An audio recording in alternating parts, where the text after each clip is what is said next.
Tipou, it is an honor to have the possibility to talk with you. Thank you very much for accepting my invitation and to be here. You're the first game developer I talked to, but I want to talk to more people from the gaming community.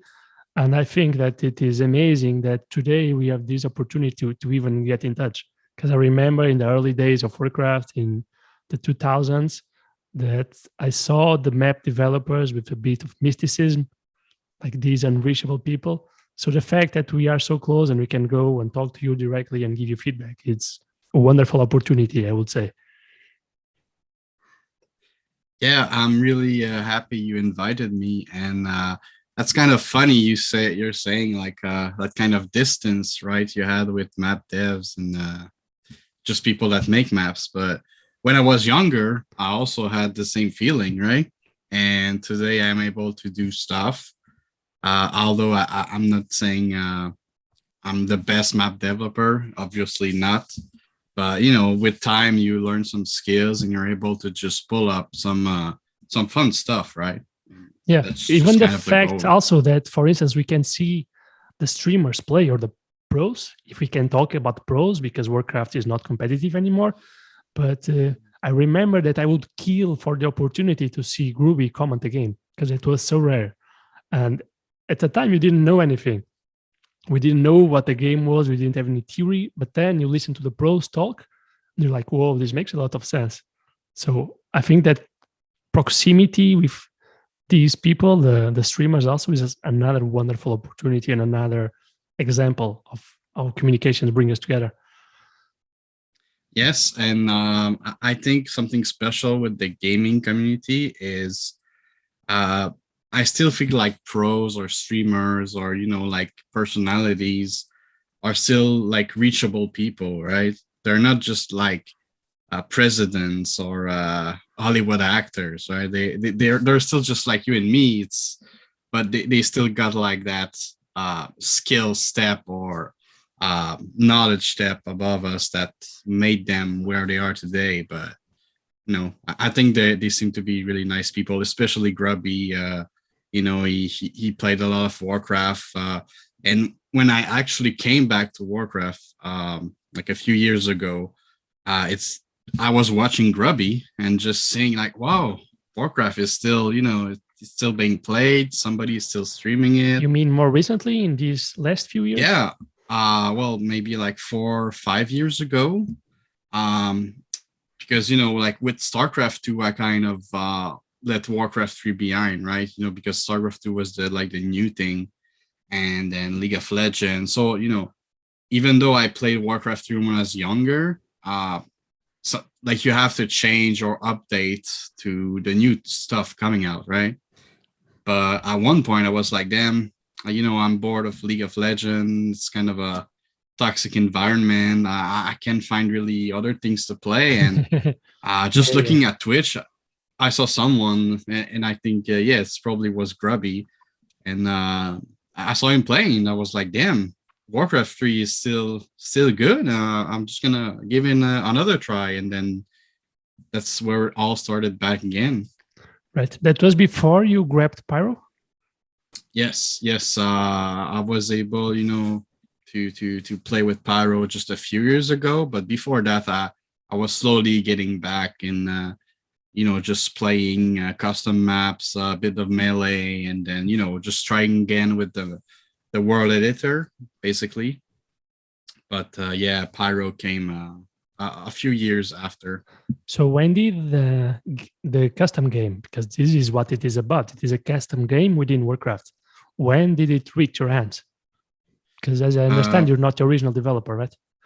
No, the original developer is Rave. Like he came up with the idea, and he did pretty good job. This Pyro is it's really different from anything else. Really, it combines a few stuff together, like towers and kind of like what we call Odo battlers. But that was kind of before, like Legion TD, right? Yeah, it's a pretty innovative concept because normally TDs are you have the lane, you kill the units, but in Pyro, the concept is turned upside down, which is you have the units that are very weak, and then with your towers you buff them, and they fight in the middle, and that is a very interesting twist. Yes, and I mean, I fell in love with the game, and by for the love of the game, for the love of like making a more of like a pro scene, or what doesn't really exist, but just people that Mhm. would like to play together and just try to get better and better. Um, I was able, to get the map through Rave, and I mean, he's a super guy to lend me the map like that. How did it happen? You just And ask him for the map? How does it well, work? actually, what how it happened is there was a guy that actually did his own leaderboard, right? So this guy called Moltern, and he did his own like leaderboard on the internet. Like it was a web page, and he keep track of all the scores of people, which was really awesome. Like a super good idea. And so what happened is we just started to like compete individually, like for that position, right? It's kind of a leaderboard or a rank system. And we kind of came up with a few people, and one of my friend drew Warcraft 3. He was in touch with Rave, Mhm. so he asked him, actually. Like I didn't really have to ask Rave himself, but through like a common friend, I was able to just get the map and fix some bug, change some things. And from there we just kind of keep going and pushing to see like what people or the community likes, basically what they want to be changed, and So at that time, over as time. if I understand correctly, you were a player and you were coming to Rave to ask him for suggestions or ways to improve the map. Yeah, well, there was a few like bugs or things, and we kind of wanted to fix them because it was kind of hindering the like the rank factor, or like Mhm. the pro scene factor, quote unquote, at the time. And we just wanted to fix the bug. So with Rave having other things to do, or just not having that much interest, I guess, in Pyro anymore, he was kind enough to give up the map, and I was like, well, we're just gonna start our own like branch. Because actually did that with another map. It's called Commander TD. So in the past, he was able to give out like a version of Pyro, and it branched out and created a whole new custom map. Okay, and what is the difference to this Commander TD then, if they are different maps? Yeah, well, at the base, Commander TD was solo, um, free for all Pyro TD. Okay. When it branched kind of out, because we want to do something completely different. Uh, you can still play it as a team, but I know like the main idea was just let's put people solo, and let's have them just all fight out in the area, right? I see. So if you got the map from Rave, do you know the origins of the term? Like, Yes. or is it just about fire and No. fireworks and power?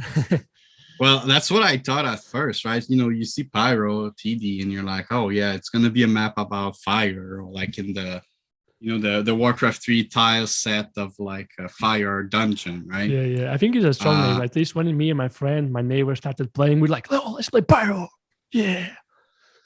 yeah, So like with a Pyro. lot of enthusiasm, because I think it's a very nice name and a It's strong a name. nice name, and from what I heard, basically, is back in the day there was a streamer called Pyro, and so the map was kind of made for his community. That if I put the pieces together and everything, and I think it just makes sense. Like Rave made a cool map to play. In the past, it had even mini games and everything, so it was kind of like a really fun map for the streamer and his community to just play along and have fun. Yeah. One thing that always impressed me about the Pyro as a map, and the way you have been handling it for the last few years, is that it shows a tremendous creativity. For instance, I remember that you had or still have, probably have, but when I was playing more actively, maybe 1 year and 1.5 years ago, you were taking suggestions for the evolutions of the footman. And it was an interesting exercise to try to come up with abilities and even armor types. And then it always amazed me how you and your team, because you certainly are not working alone, how you guys managed to come up with things that are kind of like the original abilities, but have their own very particular twist. For instance, the Hillidan that you added, it had like the emulation, which is as a normal emulation, but then it has extra spell damage on each attack, or how he has the glaives, but the glaives interact with the other ability that is like a changed form of evasion. And that's amazing. That's something I would never think of, but then you see it and you're like, oh, this really makes sense. And it was always one step further from the usual abilities, what almost everyone, including me, had. So I think you've been doing a really good job with the map. Like, how do you come up with all these creative abilities? Well, first, thank you. I mean, it's really nice word from you. So basically, what happened is, we all are familiar with the base Warcraft 2 spell, right? Like Fireball, Chain Lightning, Critical Strike, Evasion, right? But at the end of the day, they're really, not necessarily boring, but just flat, right? It's an ability that works, but you don't need to think about how it works, really. It does what you know it does. And evasion, it's everywhere because critical is in every map. It's a critical or evasion, so it's just one like the other. Yes, exactly. So basically what I did for the Demon Hunter is take these ideas, but make it more interesting, right? So for example, agility is kind of a evasion, but with a duration. So you can just block basic attack for a duration instead of just having a chance to block them. So it's less kind of RNG, but it's more like you can more telegraph it and know when it's gonna happen. But how much thinking do you have to do to come up with these? Because I don't think that it comes to you on the first, like it just pops up in your mind. So is it an iterative process, like you have an idea and then you rough it out? How do you do it? Yeah, exactly. I would say it takes a while to just come up with one idea and think about it and see, does it match the character? Does it match what we need in the game? Because one point that I like to do is just think ahead, right? And be like, will this works with other thing we're planning? Or you mean the balance of the map? The balance. And also just trying to make things not necessarily unique, because that's, once you made something like for example, evasion type ability, I mean, if you want to use the same concept, it's quite difficult to make it super different, right? Right. But sometimes it's just one thing you can change and be like, well, it only applies at this time, or it only works against this thing. So then you're just making some balance issues or balance interaction by doing a new gameplay effect, right? So let's say X only works against Y, and then you need to figure out, is it a good thing that it works like that, or it's too niche, or it's too general? And I guess this is where, like, when I think of a new stuff or new ability, I want to make sure that either it's general but not strong enough so that it covers too much, or it's gonna help against a specific thing, like summons, like spellcasters, like tanks, like range DPS, right? It's kind of those classes, or even healing, right? Because, for example, there's healing reduction ability. So it gives cards to play for the players and see, like, does this help me defeat the opponent, or does this help me push my advantage, right? Right. And in answering these questions, like, is this ability too niche? Is this ability too strong? Is this ability too general? how important is community feedback in this process? I think like, I mean, every time somebody says something to me, I take it into account, right?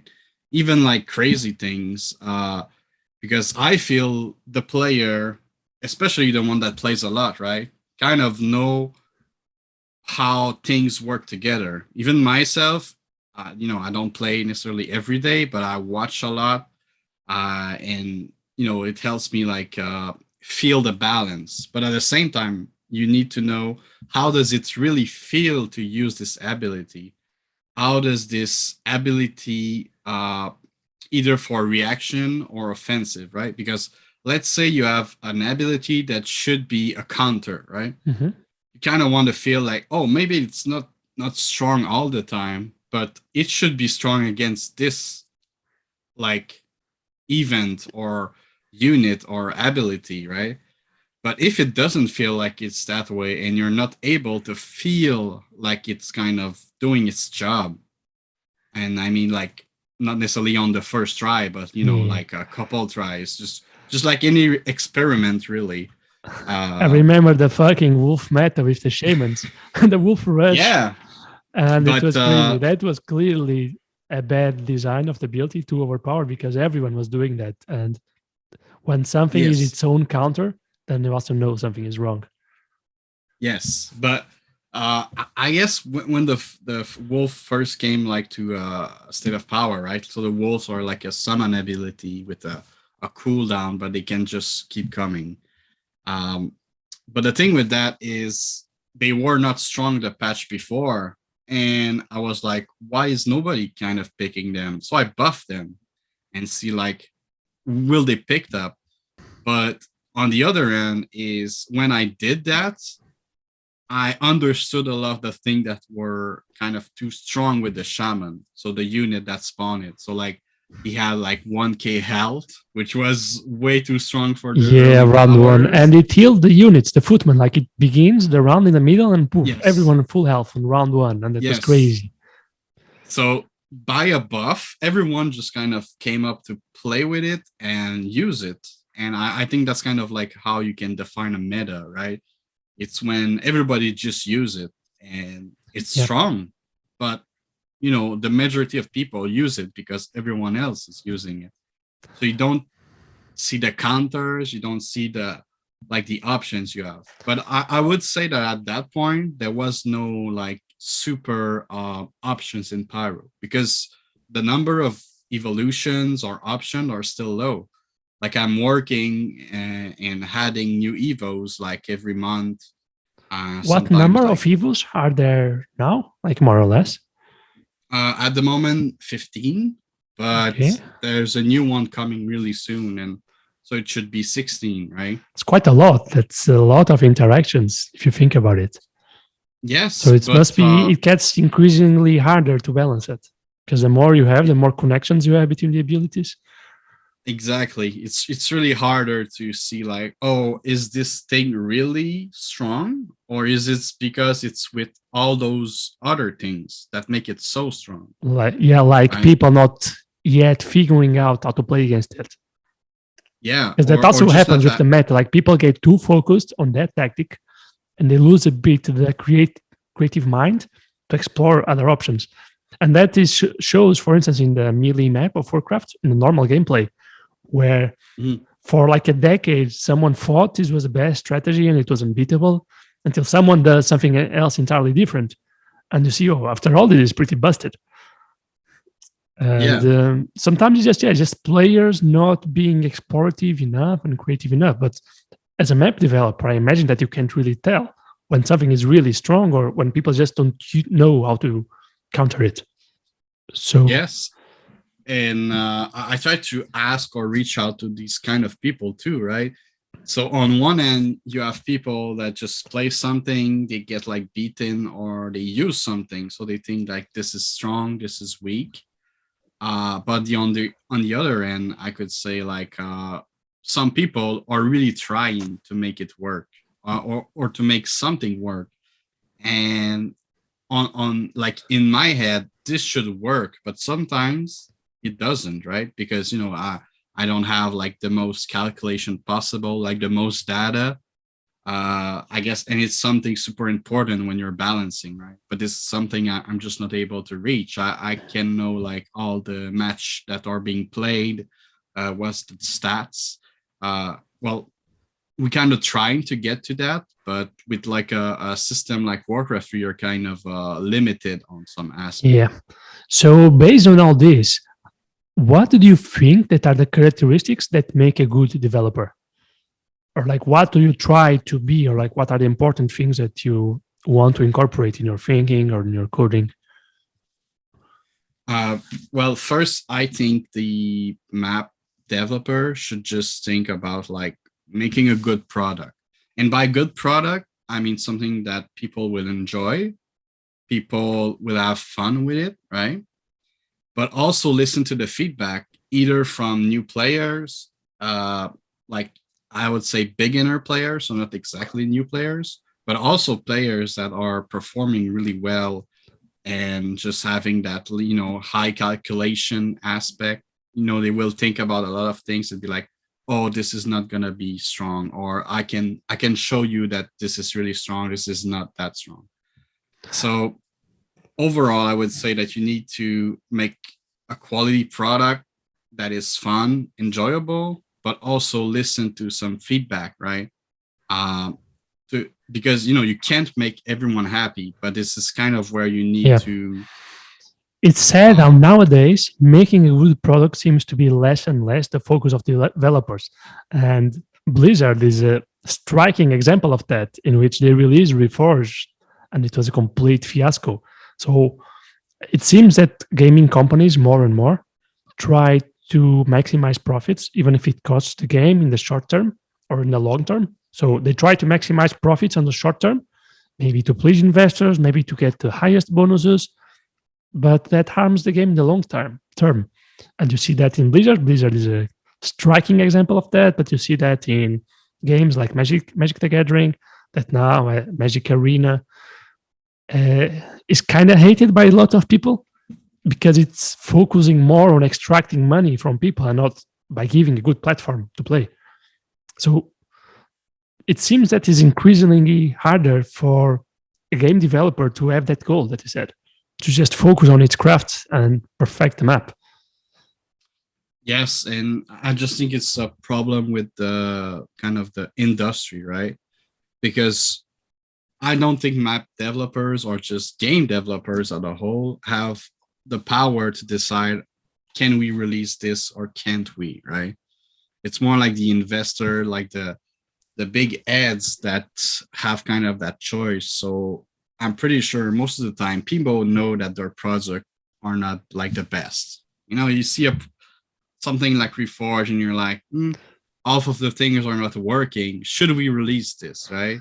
Yeah, that will be the question that Blizzard would ask themselves a decade ago, which is they would never release a bad product. They will take a few more years in development and then put out something that people would really love and would play a lot. But now, the fact that they released such a shitty product that not only the graphics are terrible, but also they destroyed functionalities within the game, like the ladder, the clans, even the ability to load custom games. I believe in the beginning, I think customs were broken as well.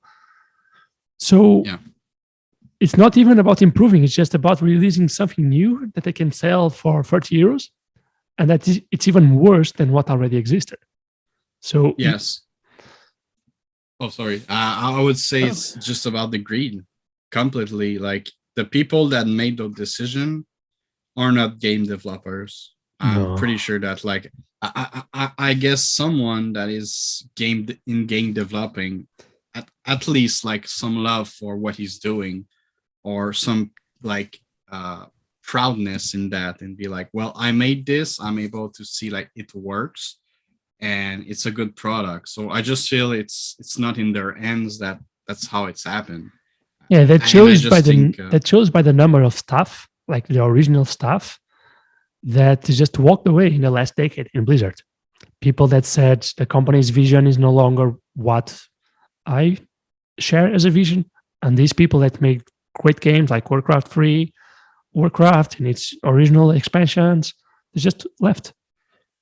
But it seems that at least you, as an independent developer, you can still afford to think about your players.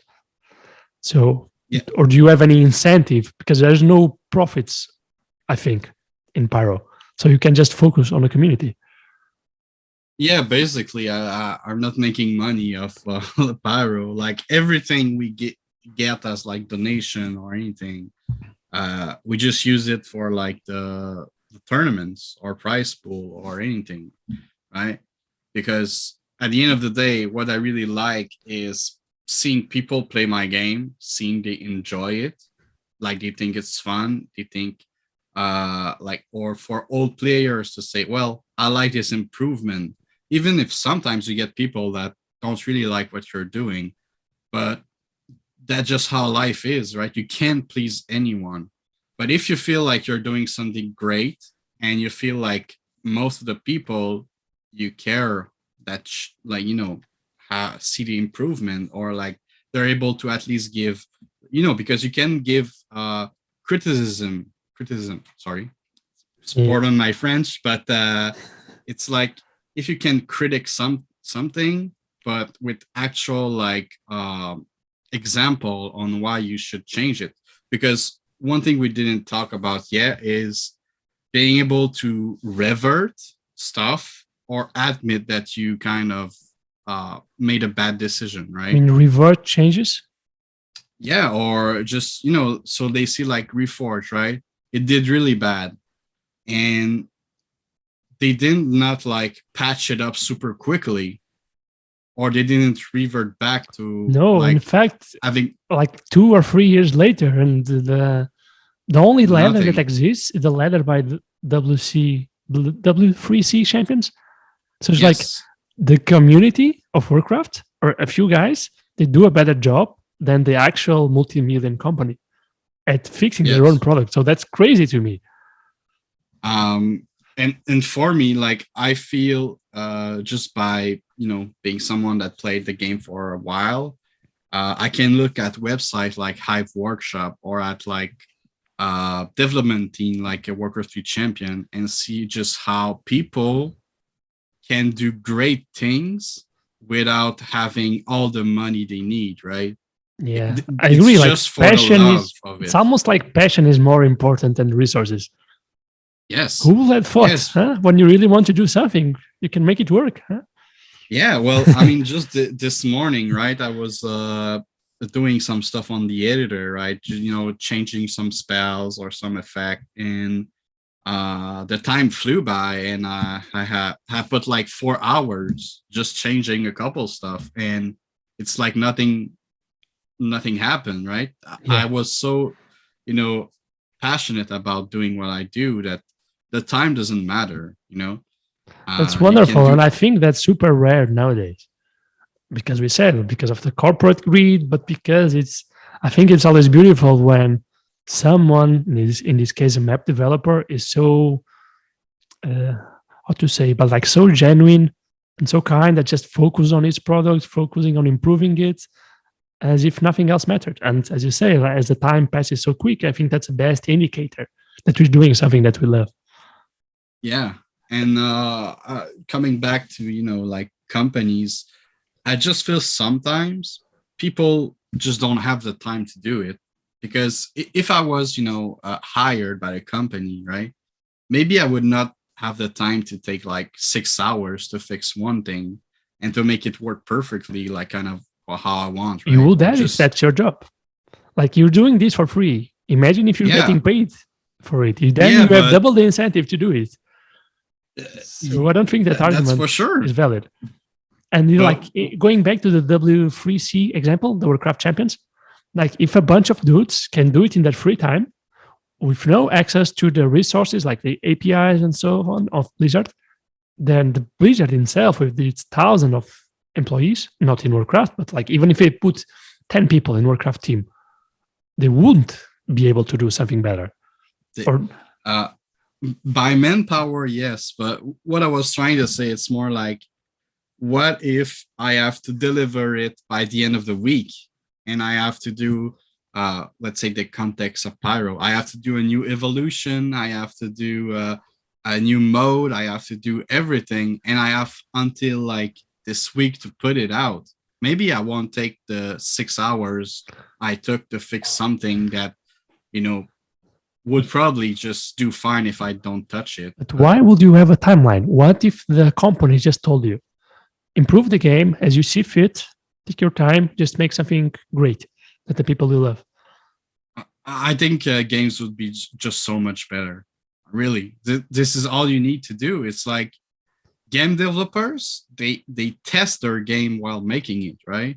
They don't just code at a screen and they don't interact with the game. No, they see it either with like editors or things like that. So I feel like they know how advanced what they're doing is or how polished it is. So if they had all the time in the world and be like, I can make this super great, they would, right? I don't think anyone goes into that kind of artistic or however you want to call it, like field, and the and crazy not like thing, doing that. And the crazy thing is that I believe that even if companies just wanted to focus on money, that would still be a very profitable approach.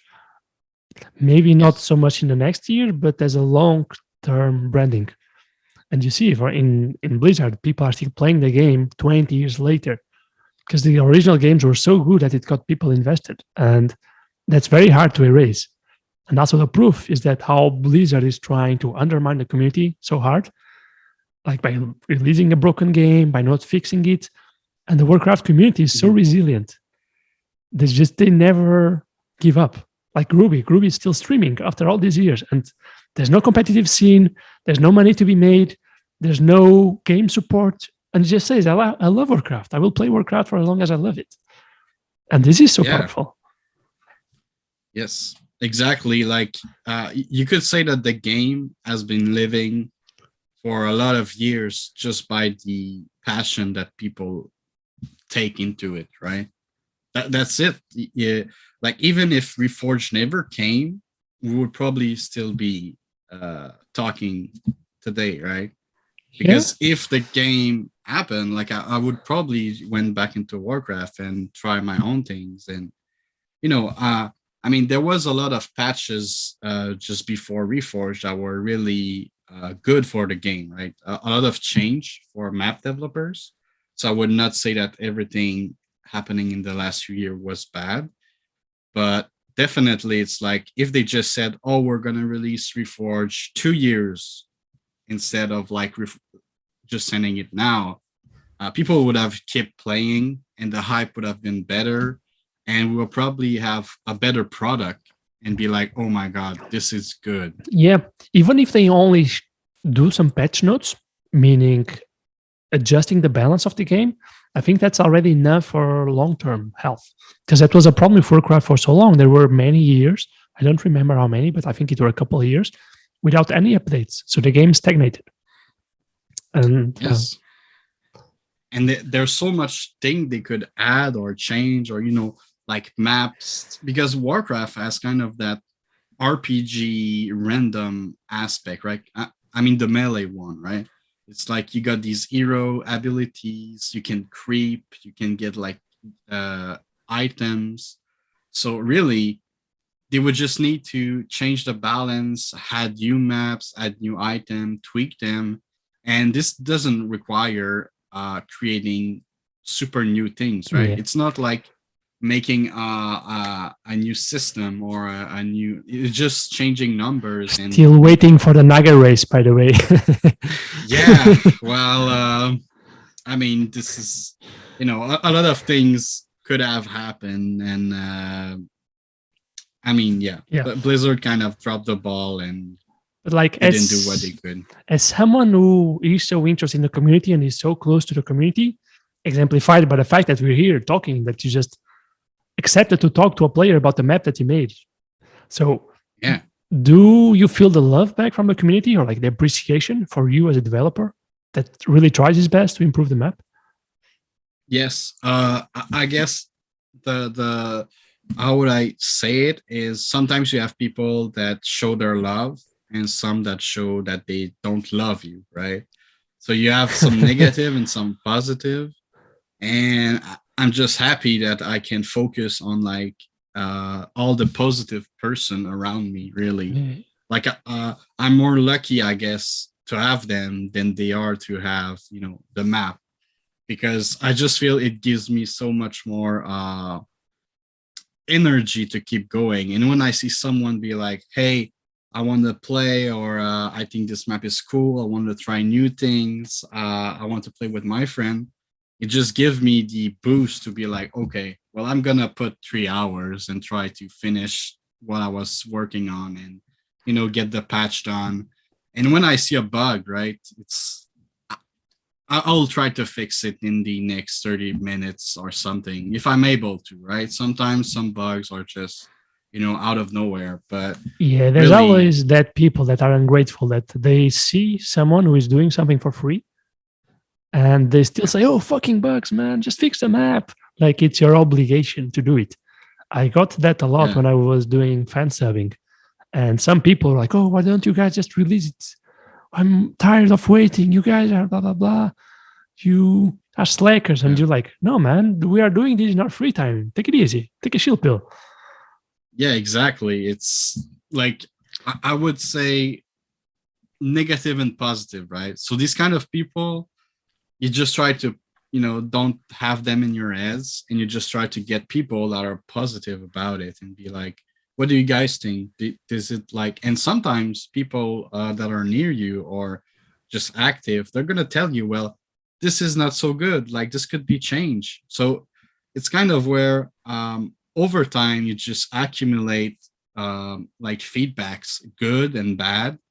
And you continue with your work, but I feel like this is one of the most important factor is listen to people. And Yes. sometimes they have super ideas, sometimes they have super bad ideas too. It can happen. But that's normal. Like But you to have one good idea, you need 100 bad ideas. That's just how it is. You need to go through a exactly, process of construction and deconstruction. And the good ideas need to stand the test of time. It's not like someone just wakes up, "Oh, I have this perfect idea that is in its final form." Like, no, even in yeah, books or something, people take time to refine them and perfect them. And I feel that the people that can do good things are not the gifted, but are just the people that are humble enough to say, "This might be bad, but I will improve on it and I will not give up." yes, because there's a lot of time I thought like someone was giving me a bad idea, right? Or, this idea not so good. But just thinking about it and thinking, and maybe 6 months later, I'm gonna be like, oh, I guess it could make sense right now, you know? So it's not a bad idea sometimes. It's just either a bad context, Mhm. or, just maybe that I don't like it. And Yeah. I think it's normal. Like, we're just humans, we're not perfect. And I like some play styles. I could play League of Legends or Heroes of the Storm, kind of like two MOBAs, and some people will prefer one or the other, right? Doesn't mean that the one game is bad and the other is not Yeah, great, but right? people want to have some moral victories over others because we have a very Yeah, tribal brain. So we tend to think that the people that are doing what we do are amazing, and the others that are doing something different are just scrubs. And yes, that closes us to the possibility that different games, in this case, or different things, have different positives and different negatives, and they just tailor differently to different people. And that's, yep, I think, that's a bit small exactly. mentality. Yeah, and So I would say that it happened to me a lot of times that I was just closed-minded or just thinking, now what you're saying is bad and blah blah. But with some feet, like, I mean, some cool down, or just some just getting out of the situation. And sometimes I'm like, man, I was not acting accordingly to what I kind of believe in my heart, right? yeah, I but was just in the moment. Yeah, no, but I think you're doing a great job, and that shows in how the map has evolved. That not only you are open to implementing new things and very creatively, but also you are not afraid to change the map completely. And I didn't play the map for 1 year and a half, as I said, but I had the opportunity to play it this week after you told me bit earlier that you made all these changes, and you made profound changes. You made changes to the lanes, you made changes to how the teams interact, and you even changed the lumber to crystals. So you changed the currency in a way. And these are pretty profound changes that a person that is conservative and is close minded would never do. So I think it speaks very greatly of you and your team that you guys are not afraid to explore new ideas and then come to the realization that they are so good that they should actually be implemented in definitive form, because that's part of the map now. Yeah, and since you played, you probably I would say you probably still feel like it's Pyro, right? Even with all the changes, like yeah, the concept is the same. different. You buff the units. Yeah. So basically, at the end of the day, it's a lot of change were made over like 2 years. Let's say when we first started the kind of the Pyro TD League branch, right? But the game is fundamentally the same. You buff units, you play with your team, you attack the castle, and you win or you lose, right? Depending on which side you're on. I think it's because you are, how to say, it's like you are focused enough. I don't know if this is a right word, but like you are objective enough and conscientious enough to say, what is the core of my game? And how can I stay faithful to the core and not change what my map is about, but change the experience of the players to improve it as best as I can? Yes. And that's also something that many people or many developers don't do, because sometimes they don't know what their game is about. There's just a mesh of things they keep adding over time. And they never really take the time to think, okay, what is really my game about? What is the core idea I cannot give up on? And then how can I improve the other parameters? Yeah, I guess it kind of helped that I started as a player before I had the chance to change the game, right? And I guess it's kind of the mentality I try to tell people is, instead of going into the game and seeing something you don't like or you think it's bad or it's too good, or like, just play with it. Just have a second thought of like using it and be like, oh, maybe it makes sense after. Because a lot of what I would say are bad ideas are just people, they're trying the game and come in and be like, oh, this should be like that, this should be like that. No, I mean, the game has, it's not that it's perfect, it's just you're giving an opinion, but you don't even know what the game is about, or you don't know how it should feel. And maybe the person is right in out of context, but I feel it's more like they want to shape the world how they view it, instead of looking at how the world is and making it better, right? What do you mean exactly in terms of game development? Like, what is like? Can you give an example of input by players that fits that idea? Yeah, when we were talking about the core of the game, right? What the core is in Pyro, it's buffing units, it's the battle, it's the siege, right? If you're touching at any of these core things with a big change, right? So let's say the idea of being able to control units, right, in the battlefield, it would change completely the core of the game. Which now you can't. Now you just buff the unit and they go fight on their own. You can't micro, you can't do anything, so there is no control. It's really different. But what I did with that kind of thinking is, one of the gold tower types, you can cast spell on the battlefield, right? So you can influence the battlefield, but it's light. It's a small thing you can do. The gold tower. What does it do? Yes. It's the marketplace. So what it does is you need to combine items, and when you combine enough items, you can cast a spell on the battlefield. So these are more like offensive spells. They don't deal damage, right? It's more like effects. So one of them can displace units. One of them can like stun and reduce the physical damage. So it's more like not support-ish spell, but more like debuffs Yeah. on enemy units. So that's where the marketplace is, because when I was playing, I saw some fruit and cheese like sell these at the marketplace, and I Yeah, was like, "What the hell is the marketplace?" I couldn't find it, but now I yeah. know. Well, the game is not perfect in telling people how to play, and that's really a rough thing. We're kind of always working towards, right? Making the game more available for new Yeah, players. but that's a problem when games become more complex. Like some games have a huge learning curve.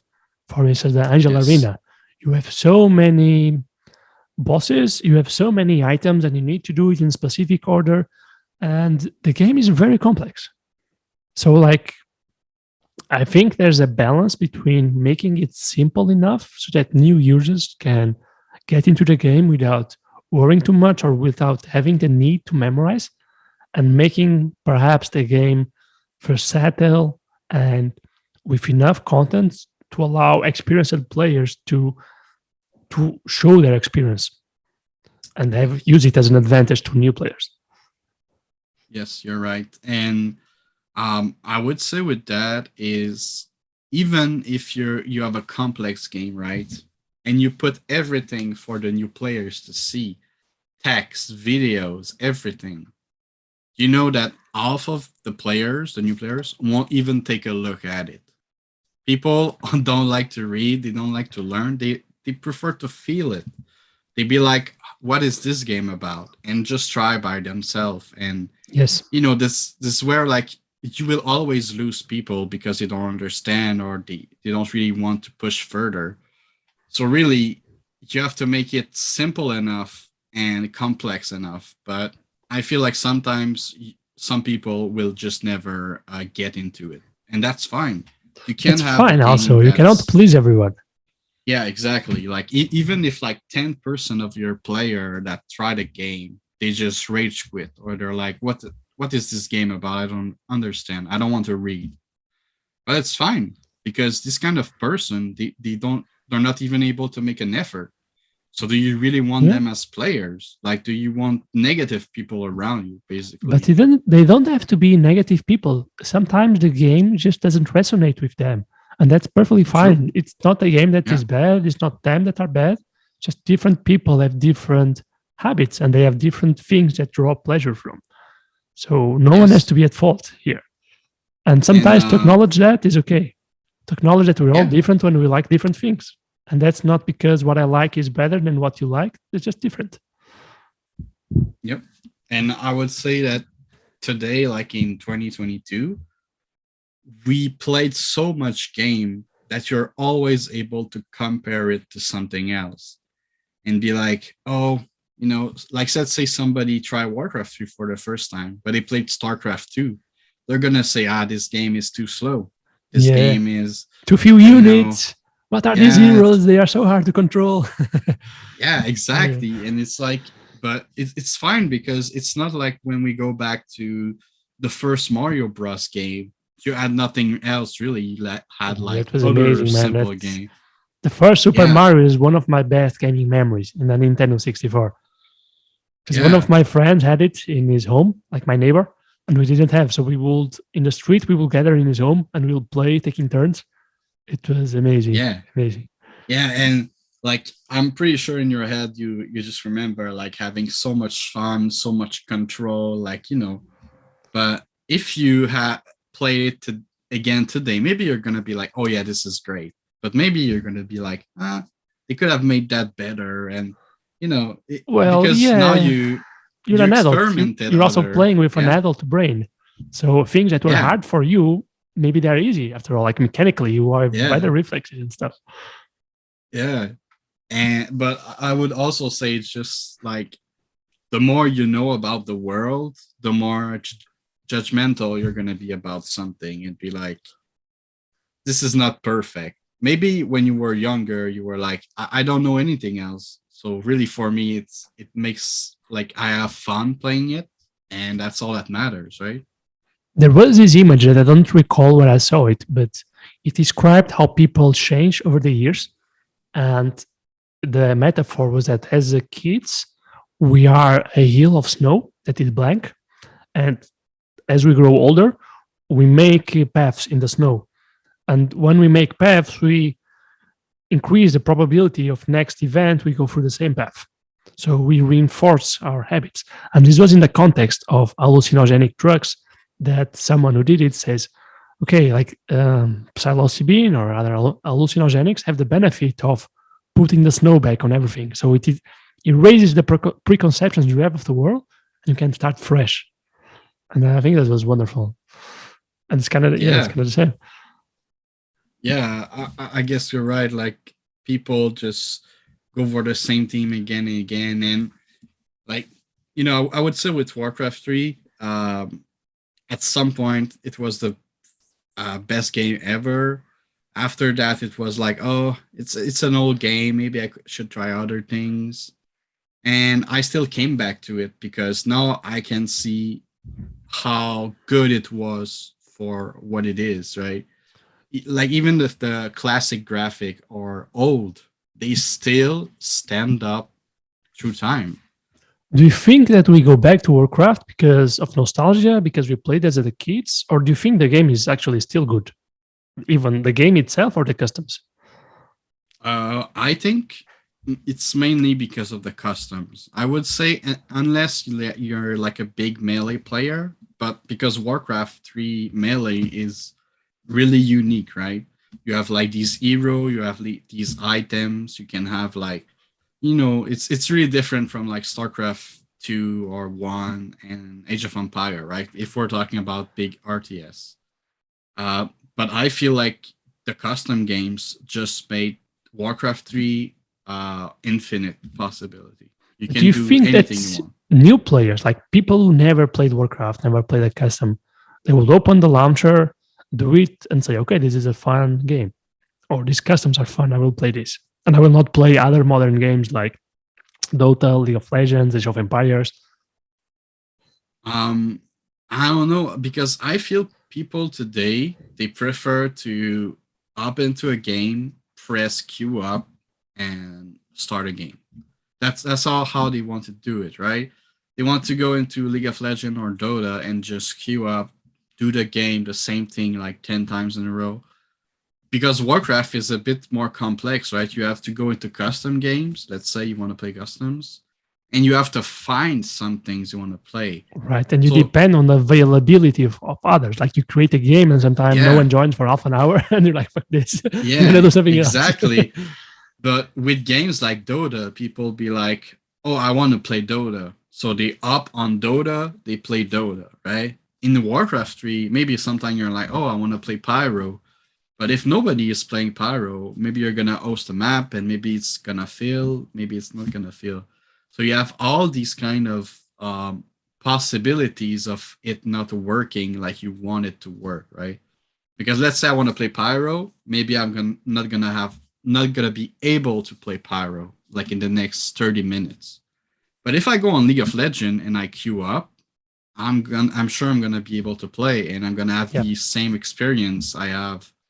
But in Warcraft 3, you can play Uter Party, you can play Pyro, you can play Legion TD, you can play like a lot of games are super different. So Yeah. I mean, you can sometimes because some games only have people at night and not during the day. So you can change regions so that yeah, in Europe in early afternoon is the evening in Asia and so on. So you can go to the most populated times. But I don't know if it's my problem, but I felt that I can get bored of custom games for too long. Like I play a few months, and then maybe it's because I play too much. I'm a bit obsessive in a way. I play something like I play something and I want to be the best at it, and I play it until I get really good. But also it has the side effects of burning me out sometimes. yeah. So, but that happened like it happens to me that after a few months, I look at customs and I played all the customs I wanted and I played all the TDs. So it loses enthusiasm for me. I don't know if that really happens in other games, or maybe it depends more on how you play the game rather than the game itself. I'm not Yeah, sure. I guess it depends. Like because if I understand how you approach the custom games, maybe you don't play that much with like a group of friends, right? Because what I learned is you could play something like League of Legends just because all your friends are playing it, Yeah, and that's a and strong the incentive. fun, like the fun you have is not necessarily with the game. It's more like Yeah. you're doing something with your friend. So I feel maybe Warcraft 3, like, you have less chance to play with like your inner friend circle, or like maybe for some people it happened, but Yeah, it's what we were talking it earlier about depends. Mario. Like I have such fond memories of Mario because we played it together, me and my neighbors, my friends. Like maybe if it were another game, it would be fine. But the fact that we just created a reason for us to come together and spend afternoons together, maybe that was the best. Yes. Yes, it's like human interaction is super, like, it's we're just basically monkeys that want to have fun with Yes. other monkeys. Yeah, we want our So to hang out with our yeah, bros, and we want love and affection from exactly. those around us. Absolutely. So yeah, but I feel just like other games in the Warcraft. So let's say like competitive, right? You want to be the best. It's easier to have that kind of ladder or possible achievement in games like League of Legends and Warcraft 3 custom maps, right?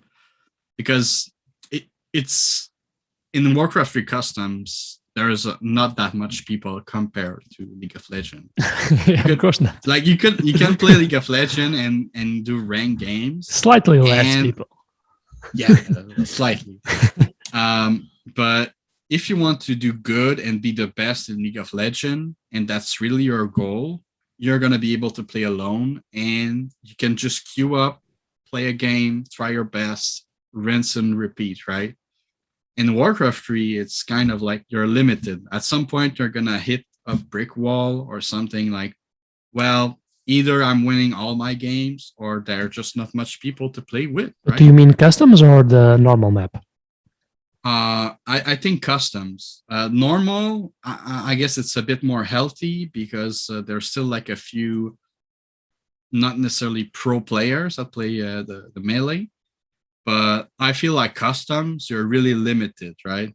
It's gonna be like 5, 6 good players that maybe you're gonna have to, defeat someday. But in League of Legends, if you really want to be the best in the world, you're gonna need to work hard, right?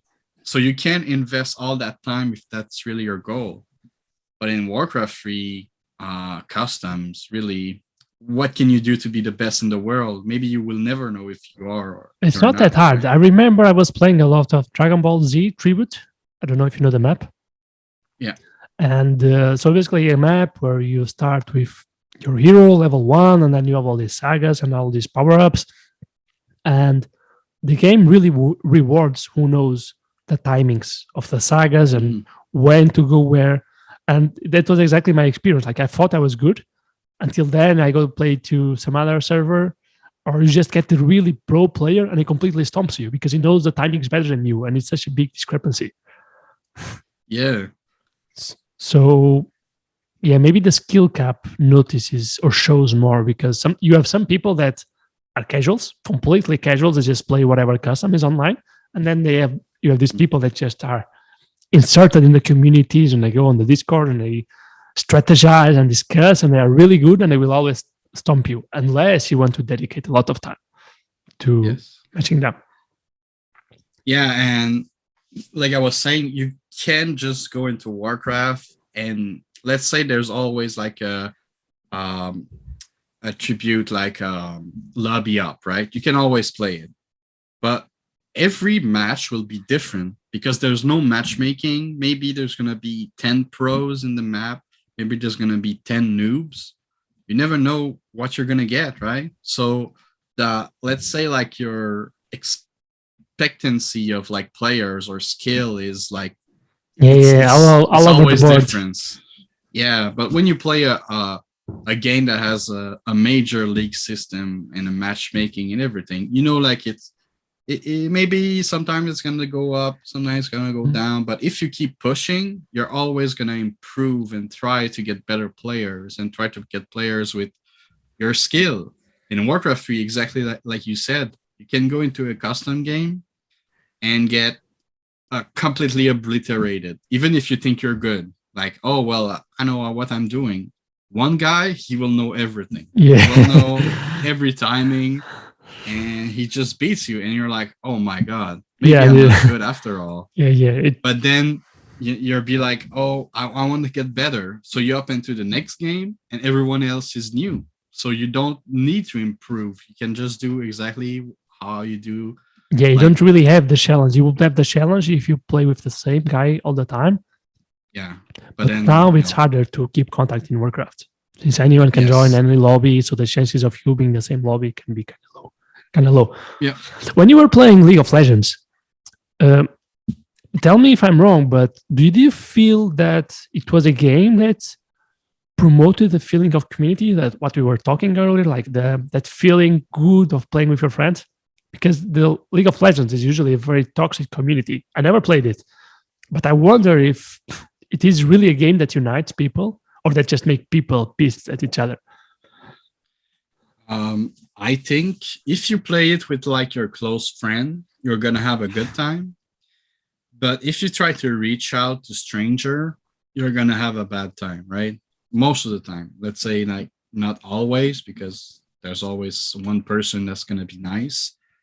But I feel like people are just toxic because I don't know you. I don't need to be nice to you. Why would I need to be nice to you, right? If you're doing something, I think it's stupid. Just gonna tell you. And now my anger Normally, we is, will say that you need to be nice because that's just a human trait. People are usually nice, but then you have this weird phenomenon that we get anonymity from the internet, and we show our exactly. monkey side. We insult others, we talk shit, we threaten, we say your mom is a whore, go die. And you think about it, like this Yeah, is really serious things to tell other people. yeah, and you'll Not probably right. never tell someone in the face that their mom is not a good person, right? Yeah, She but you will does never bad say things. that in person, or they No, will never never. say that in person. They just act Yeah, like keyboard warriors yeah, because they're yeah. protected Maybe by you're the gonna think anonymity. it. Yeah, yeah, exactly. It's like you're not directly speaking to them. You can't see their reaction, right? Because like if I say something mean to you, and I can see exactly how you're gonna react with your face, with how you say it. But online, it's more like either I type something and you read it, or through microphone and I don't see you. I don't see your expression. I don't see how you look, how you're standing, or you like up straight, or so all these kind of physical things, right? And you probably don't see the person ever again. So you're like, okay, I can be mean to him. I'll never see him, Exactly. whatever. And that's Yeah, also wrong. yeah. I mean, like in real life, if you play with your friend every day, if you're mean to them, you know that you're not gonna have a fun time if you can go to their house, or you can hang out with them. So you realize that I can be mean to people if I want them to like me, or to play with them, or Yeah. have fun. So So yeah, just to answer like kind of the question you ask is, I feel if you already know people, you go into a game, you can have a good time, but I don't really think it's a game that promote community, right? Like in game, there's no clan really. There's nothing. you just Uh, have the friend list then. yes, you look at your friend list and you play with your game, or most of the time it's through like either IRL friends, or like people were on Discord. Oh, we're gonna play League of Legends, right? So we queue up. But going into League of Legends and trying to make friends, I think that's really hard. I'm just gonna say it like that. Like, I think that it's even hard to make friends in real life.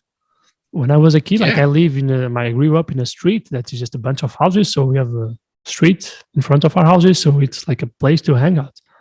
And we were like four people the same age in the street. So we will just come to the street and hang out. And I also feel that that is becoming increasingly hard, like even to meet people. because you just, maybe the kids nowadays, they just stay in their homes. They probably barely talk to their neighbors. And I think that's also quite the loss. Because like the best thing was hanging out when you were a kid, like for everyone.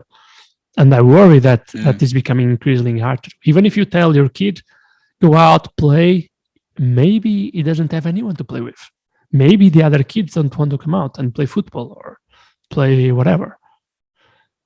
Yeah, I'd say like at least there's still school that promote like kids going together and everything. But yeah, I feel like even if you tell a kid to go outside nowadays, like you said, maybe there's just nobody else outside. Like he's gonna be bored and he's gonna come back. Uh, but I also feel like at least with the internet, you're able to get in contact with someone, even if they're miles apart, right? Like I made friends with people all around the world, and I have also friends that I know in real life, right? But at least I'm able to just have a contact with another human being. For sure, but I don't think that replaces the camaraderie with hanging out with people around you. Like it's amazing. The internet creates opportunities for us to meet people that we'll never meet before, and it gives me the possibility to meet people from New Zealand, from Australia, people that are so far away. They will have never an insight on these countries. But then you have these guys, you talk to them, and you see, okay, this society, I know a bit more about it, and that's very cool. But at the same time, we are very needy monkeys. So we also need the friends around us. And that the pandemic, I guess, it showed that very well. That the lockdowns made terrible consequences for a lot of people. The people really started to think about mental health and to probably value their friends and value the opportunity to be with their friends. Yep.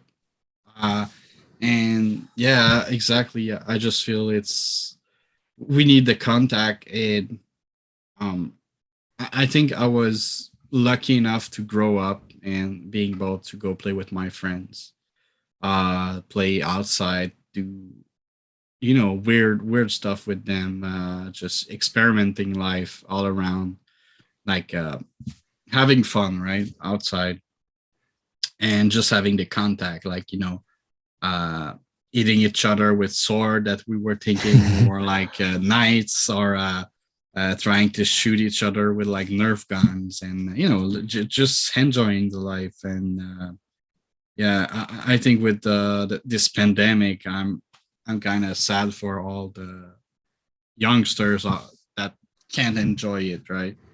Maybe some like it more because you can tell that anyone has like in real life friends, and maybe that's making it easier for them to just play with their online friends. But yeah, definitely, yeah, I would say like the pandemic, especially for young people, must have been harsh. And even for old people, or older, like my parents, like I know my dad has a hard time just because he can't go out, see their friends all the time. So Yeah, some people are getting paranoid, but I see that I have a cousin that is, I think she's like 12 or 14 now. And 2 years ago, I had a good relationship with her. She was friendly. And then through the pandemic, after the pandemic, so more recently, she's just on her phone all the time. Like she barely talks to me anymore. And she's like super shy. She's always looking down. She's not interacting. And I ask her, hey, what's up? She's like, oh, I got shy. Things like this. And she really tells me. And yeah, it's a bit it's sad. the like, even as a tech guy, I mean, I all my childhood I was outside most of the time. Around like high school or some stuff, I came to play more like video games, like Warcraft 3 and stuff. But In the cold I Canada still, winter or the Euro. yeah, yeah, exactly. But at school, it was still fun to see people. And like the first phone I had that was not a flip phone, I think I was 19 or 20, right? So, and I mean, I can see how it impact uh, young people to have access to a telephone all the time. I Like think I it have really my fucks up your Game Boy. development. Like if you are Yeah, used to having a yeah, phone or an iPad or digital technologies since you are 1 year, 2 years, I think it affects your development in ways that we don't really understand yet. yes. And that's the thing for parents, it's probably convenient to give the phone to the kid and then the kid just shuts Mhm. up and stops crying. But on the long term, I think it has deeper implications in the brain. Maybe they lose attention, maybe they become more dispersed, maybe they start to get addicted to the dopamine since a very early age. And then it's harder Mhm. for them to meditate, to just read a book, to do something that is not constantly rewarding you with visual effects. Yeah, yeah, exactly. And also, like with all the social medias we see, this is not the real world, right? And people are always on their, social media platform, and they think that's the real world. They think that these photos are real, but that photo has a millions effect in it. So they look at the screen and compare it to real life, and they're like, "Oh, real life is boring. It's not It's as not cool as it." boring, but it's made to look boring. Like, do Yeah, you know that yeah, Instagram had its own yes. Instagram had its own internal studies that show that uh, young teenagers who use Instagram are more likely to be depressed, and they know this because they keep comparing to unreal standards, and you get the notion that everyone is like that. Even if you follow 10 people that, for instance, are very fit, you think, oh, all these people are very fit, but you don't know the million or so that are not fit. So you get this Yeah, bubble that you think that is the whole reality when it's not, and you don't know the bad moments that those 10 people pass through. exactly. You only see what people want you to see, and most of the time, you just want to see. You just want to look. Show the good side, right? Like you Of don't go course. outside and be like, "I'm puking," and tell everyone that you're uh kind of sick, right? You kind of You're do just when gonna, you're hanging out with your bros and everyone is yeah, drunk. yeah, Oh, I'm gonna feel this loser. yeah. Exactly, but But yeah, yeah, not let's be normally. honest. With something like Instagram, you only show the perfect pictures. Maybe there's like 20 pictures or 20 tries on that pictures, and they're just gonna show you that best picture. But in real life, you only have one choice, one opportunity, right? Yeah. The moment passed and it's gone, I, and now you remember that. I saw that very clearly. Yesterday, I was working out in a public park, and there was these two girls that were doing some ab exercises. They do it for like a few seconds, take some pictures, and then they spend 15 minutes looking at the phone, seeing, oh, it's good. And they said, okay, it's not good. Let's do one more exercise. So they go again to work out Yeah, and do the reps again. So they were clearly not working out. They were just there to take some pictures. exactly. But the image you're gonna have of this person on like the internet is, oh, she's working out, so she must be doing Yeah. that like every day. And so you make a story about with pictures or videos, but it's not reality, right? It's like you said, you saw them and you're like, oh, they're kind of Yeah, it was fools. really dumb looking at them. You're like, oh my God, Yeah, what is these people? yeah. So like you said, I think it's 100% true. People are more depressed because they think all of that is real, all the people are real, or it's all that exists, right? So when they compare to themselves and be like, oh, sometimes I have good moments, but sometimes I have also bad moments, Yeah. but this person seems to always do good, so she has a better life than me, so why I'm not like her, or him, or whatever. So it's kind of where you're comparing too much, and I that's think not people are good. starting to realize how toxic social media is and how much it filters your view of the world. So I Yeah. want to think that this last decade, the 2010s, was a decade of a fucked up experimentation, social experimentation, where these companies like Facebook, Twitter, YouTube have been allowed to do whatever they want, to influence the social fabric however they want. And I think that now we are starting to realize that and to starting the bad effects of these technologies. Like I'm lucky, I had my first smartphone when I was 23. And now I look back and it's like, how is it possible that I didn't have a smartphone before? Like I didn't even have Facebook or anything. I didn't have any social media throughout my whole university undergraduate studies. And nowadays that will never happen. But I feel that I got away from this movement that just creates a bad interpretation of reality. And I feel lucky for that. I know that my colleagues were talking shit about me sometimes in the groups, like in the class groups, but I just went aside everything. And that's the thing, like if you don't have it, if you don't follow Twitter, if you don't follow people on Facebook or Instagram, if you don't care about the feed, like your life goes on, you can still be happy. Nothing really fundamentally changes. Yeah. So it's okay to say no. Exactly. And I feel it's even something I even talked with my parents, and I was like back in your days, or even when I was younger, you didn't know about the world. So it wasn't affecting you in a sense like, oh, these people are doing good, or there's super like bad things happening in the world. And I mean, it's fine to be aware that others exist, but not like on your everyday business, right?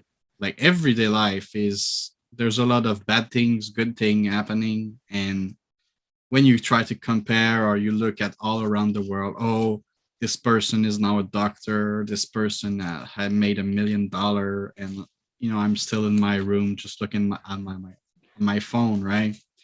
It's like it creates that kind of bad environment. And I feel like I'm stressing about stuff that I should not be stressed about, because now I see all these people, all these things, and I'm aware of them. So now it put the stress on me. But if I wasn't aware of it, like ignorance is bliss.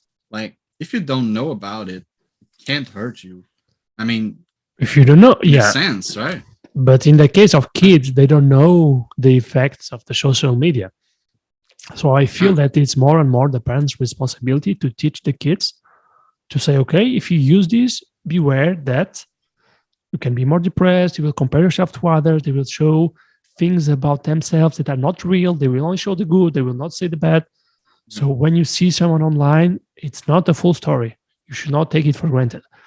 But it's easy to say this and to think you're going to be a great parent. But I also question myself, like, okay, you have a kid, a teenager or 10 years old or whatever, you want to be the best parent possible, but then the kid must be probably so influenced by his colleagues that are probably more significant than whatever you can say to him. Because then you're a parent, you're like, oh, this old guy doesn't know anything. Yeah. So, yeah. I think it's always going to be hard. And because when we were that age, when our parents were just saying these things, like you said, we were exactly thinking, oh, they don't know anything about it. But all that matters is what my classmate thinks, or people at school, or people on whatever social media. Well, I mean, when I was younger, didn't really exist, or people didn't care that much. But you care about what others think and how it influences. But like, even if your parents tells you it doesn't matter in 10 years, do what you like, be how you want to be. But it's just like teenage people are not fully developed yet, right? A lot of people they don't have their frontal lobe. They literally don't have their brain developed. Yeah, literally. So that only happens like when you're 16 or 17. So it's not accident that teenagers do stupid things. They don't have the rational part of the brain yet. So that's something you have to come to terms with and accept. Even if you think you know everything, you don't know anything. Yeah. And your parents, they're going to tell you that, oh, you don't know anything. You'll be like, I think that's a bad move, because then you pass the message that you know better. And that's bad parenting. Bad parenting, I think better parenting will be to say, I have my biases. You think that's true. Let me try to explain you why I disagree. or why I think you should think differently. But if you go in confrontation, I think that's only easier for the kid to say, fuck off. I don't want to hear whatever. Yeah, but I feel it's kind of, easy to judge, just because you never know. Like when you're parents and you have kids, your life doesn't get easier, right? You have more stuff to do. Not at all. Like, so like maybe not everyone is meant to be the perfect parents, and I'm lucky. I think I had great parents, and but I know some other had not that chance, right? And even if they're a great person, sometimes they just have these parents that didn't know what to do, or did horrible things, or things you're like, what the fuck happened? Yeah. But that's kind of hard to always know what's happening in these people's life or in their head, or so but I agree with you. Like, you should have more this open discussion with your child and everything. And I really hope, like, when I get kids, I'm able to do that.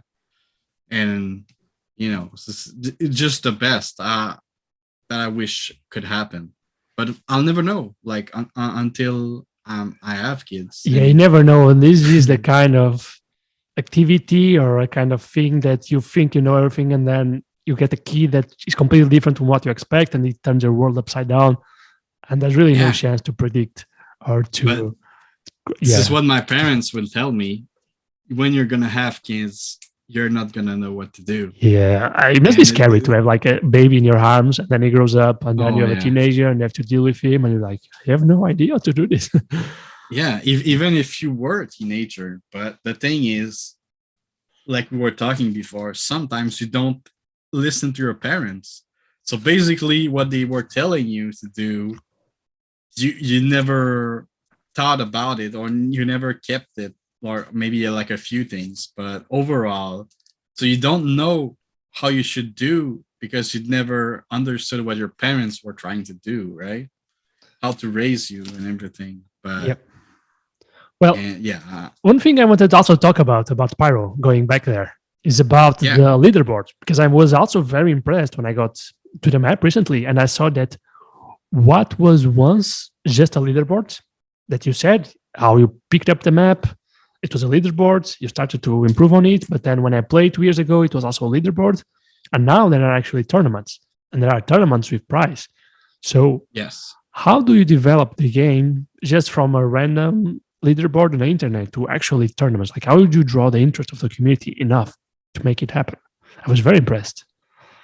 You just have to find the right person, right? You just have to go around, ask person, hey, do you want to participate in the rank system? Would you like to, push your skill further?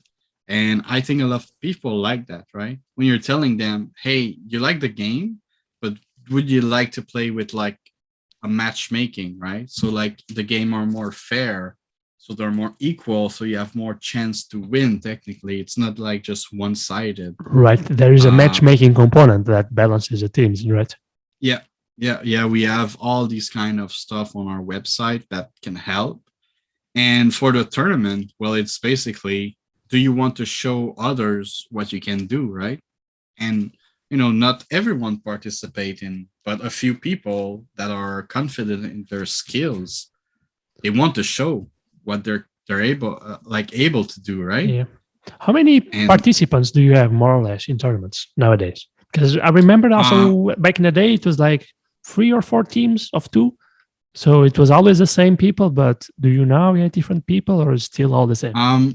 So the last tournament, it was mostly the same, right? A few person, and it was still like the biggest tournament we had in terms of prizes. But this is kind of where I start to think about, like, why do people not stick around, right? Even if they like the game, they tell me the game is nice, everything. And this is where I start to think about, like, maybe we should change how the game is played. Maybe this is where, like, we need more lanes, or what do people like about team games versus solo games versus like.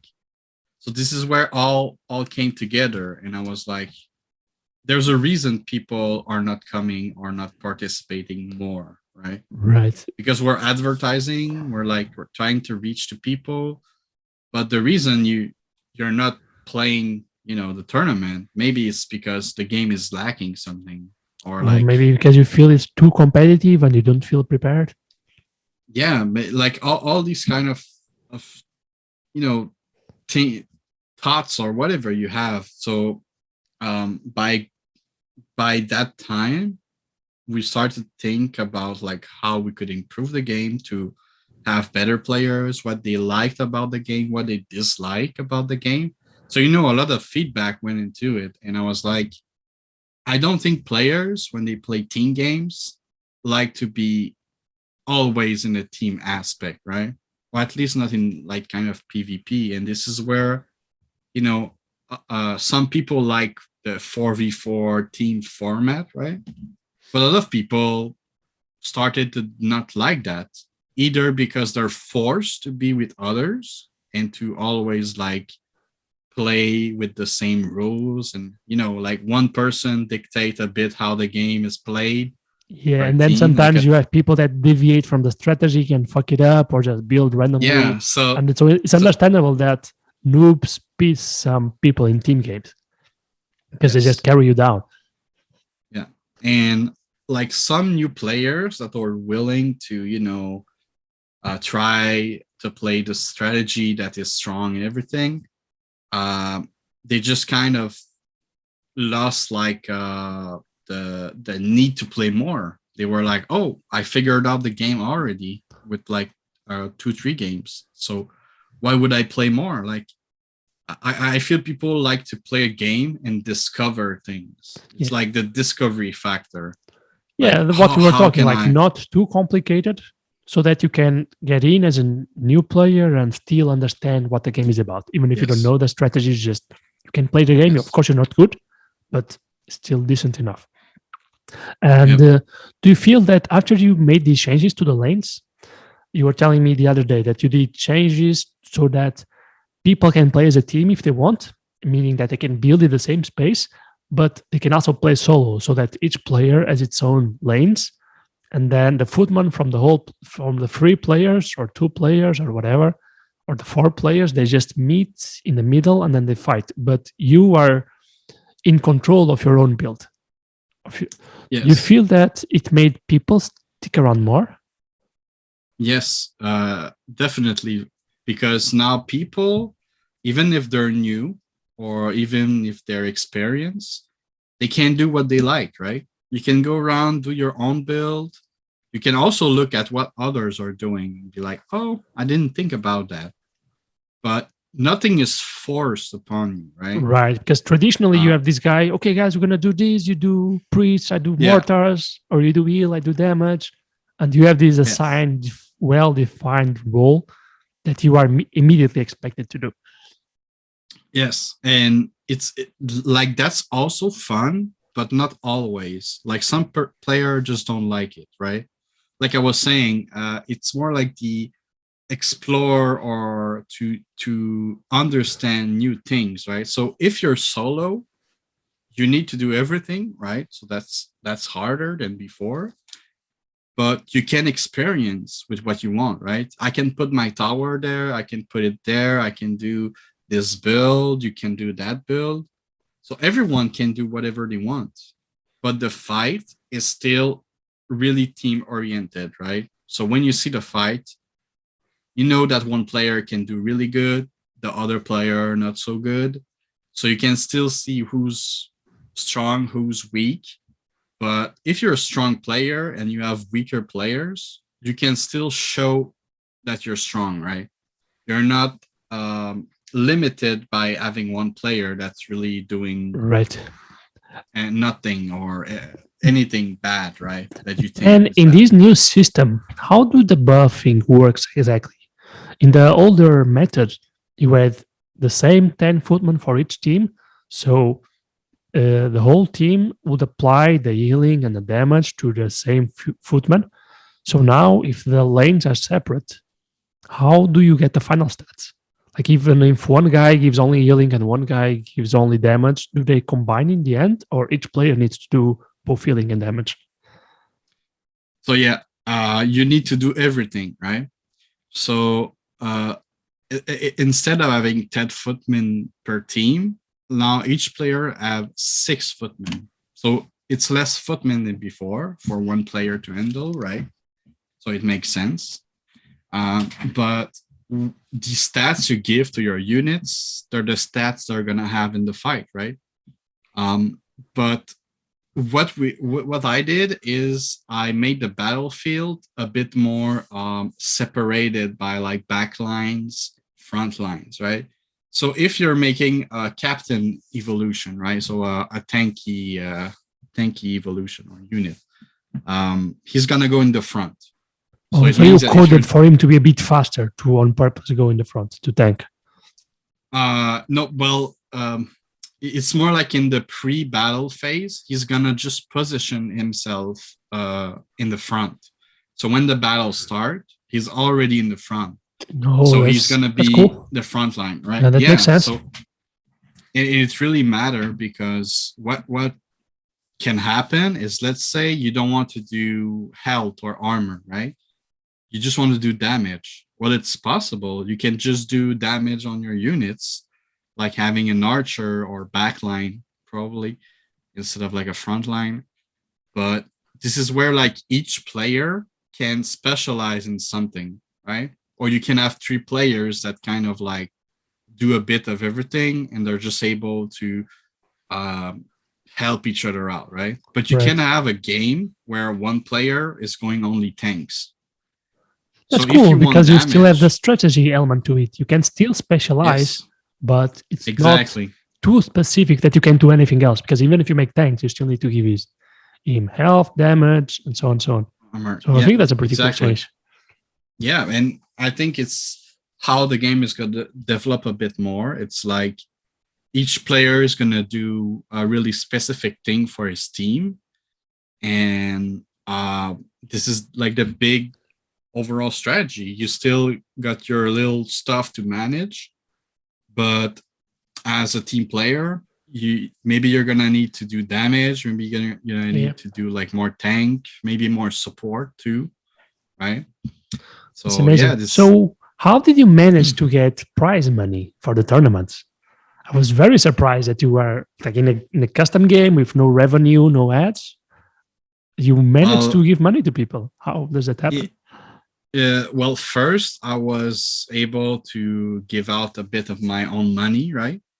Because I want people to like the game. I really like competitive part.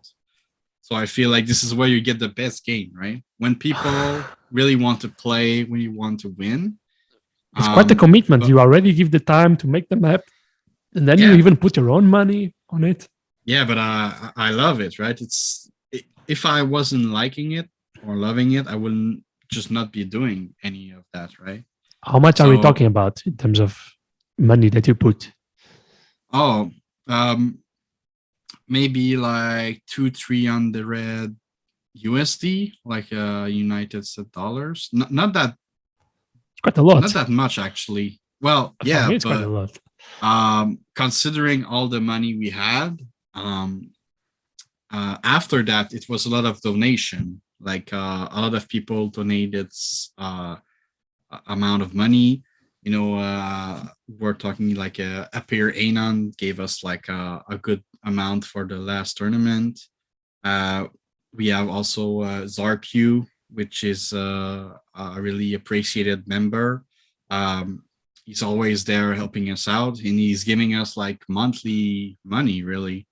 But is he giving to the team or for the tournament money? Because normally I would say that you could take that money and pocket it because you deserve it. You do everything about the map. I could, but basically it goes into our PayPal account for the team, and nobody's touching it. Nobody does anything with it because the only thing we use it is for either advertisement, maybe in the future, or tournaments, right?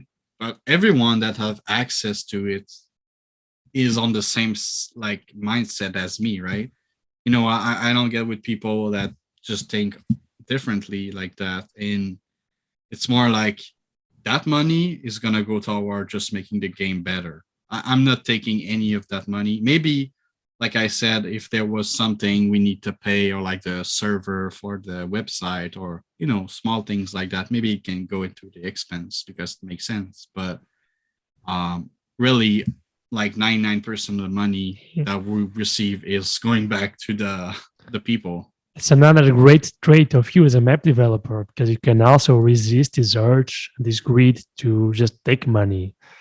And it's really amazing that you, even when you get some income from the map, you also think about how to use that money or to reinvest it to grow the map. Yes, it's always reinvestment. I think, and it's the same thing in life, right?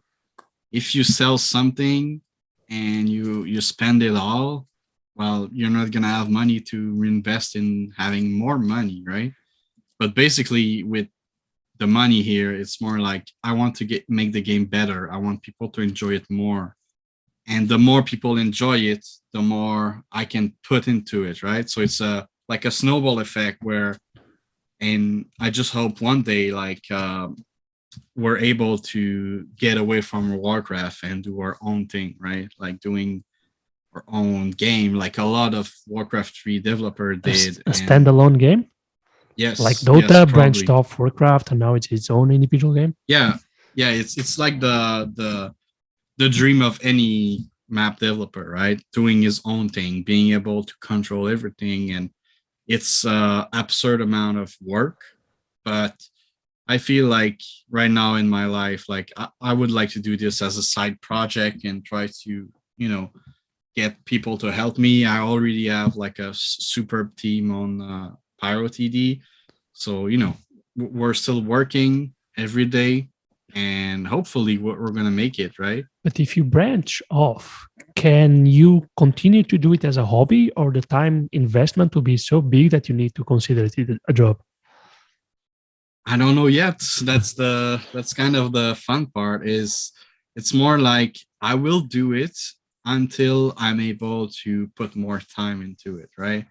And this is kind of where having influx of money in will really matter, because if I'm able to invest time into the game, that I can get some investment back for, like, for example, the servers, the models, you're starting from nothing, so you need because if you leave Blizzard, you can assets. not use their models, so you have to do probably everything from scratch. Yeah, exactly. That's a lot of work. And all the coding. I mean, I'm a coder myself, so C#, Unity, stuff like that. It's possible, even if I'm still a rookie, right? Yeah. But I feel like I just want to get to the point as like a side project where I'm able to get some money in, hopefully. And if I'm able to get enough money that I could go just, put more time into it, I would do it, right? And this is where, like, I will start to pay myself and everything. But in that case, you will need to make revenue from the game. Like, you make your own game, you branch off, you make the company, and then you need to start selling the game. But to sell the game, you need to develop it. So it takes time to support your own life until the product is good enough to be published. So this is where, like, I don't know how much years it's gonna take. But technically, I feel like what we're doing in Warcraft is kind of the pre-alpha stage, right? Because everything I'm doing, it's test, right? How people like certain stuff. And even if I branch out, some ideas Blizzard can take, right? They like a fireball spell. They can't take that. They don't own something as general as an idea like that. But so I feel like everything we're doing, all the community stuff we're doing, it's never gonna be lost, right? So it's pre-work on like having a real project.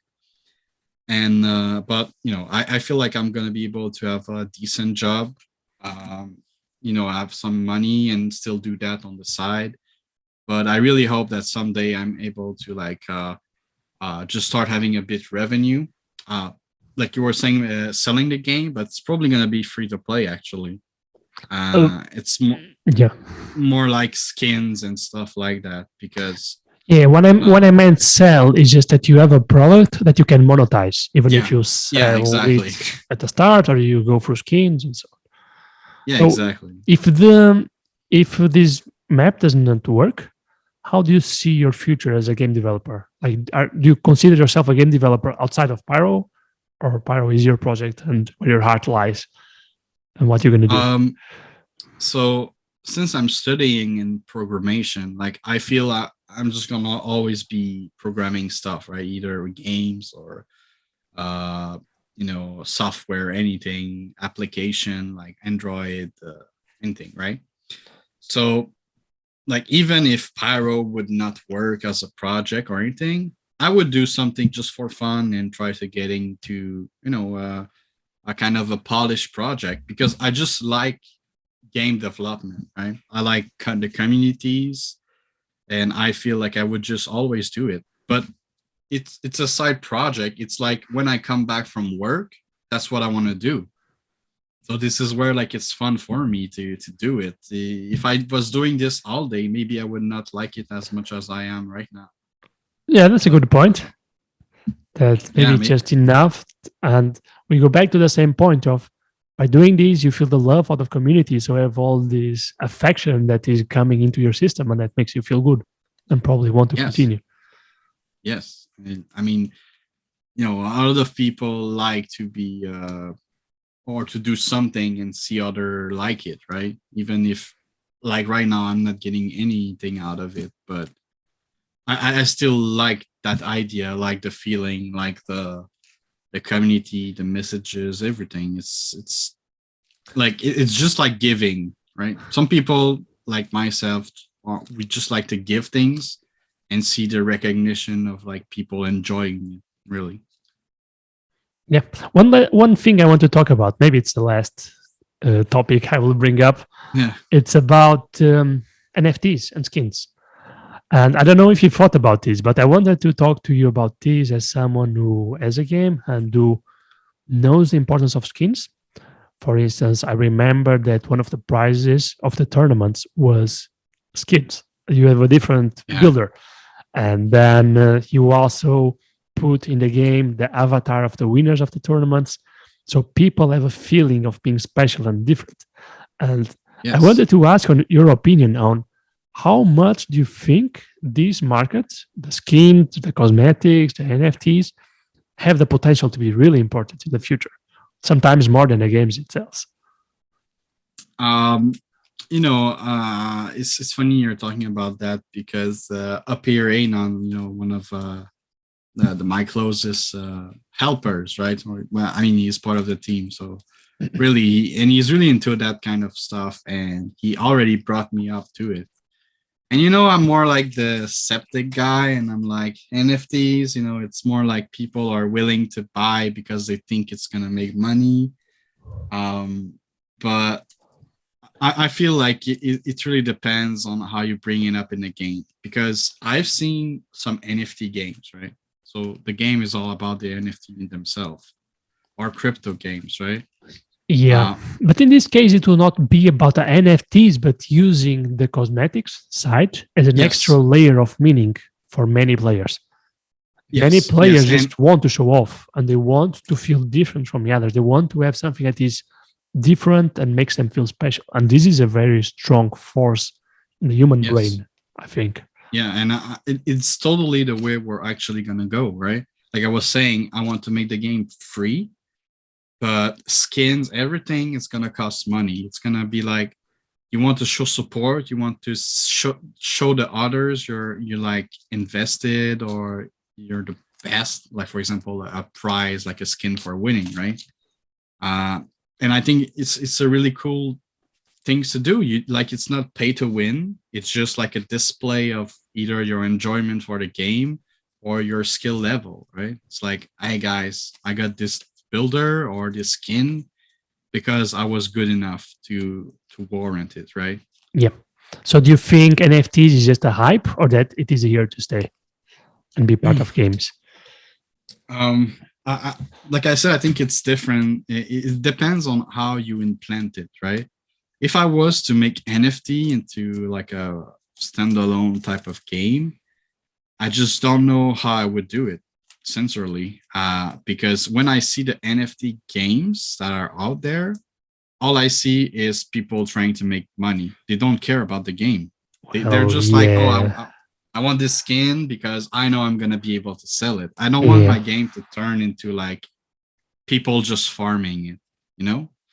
And this is where like I'm not super inclined with the idea because I still want my game to be a game for fun to so people enjoy it and just not farm it. But maybe if we talk into like 6 months, 1 year, I will have a completely different approach because it like I told yeah, each yeah. other It's before, evolving it's all the that time. it's This, yeah. But do I think it's gonna stay? I think yeah. I think like crypto, like the world is changing. It's gonna be a part of big things in the future, of course. But I feel like there's a right way and there's a wrong way to do it. Like in my own area, right? That's just how I think it is, and maybe my right way is not the right like objective right way. It's just I see around stuff, and that's all I think it is. yeah. I also think it's here to stay, but because blockchain has its own legitimacy, and then Yes. NFT is a layer that can happen on things that are already on blockchain.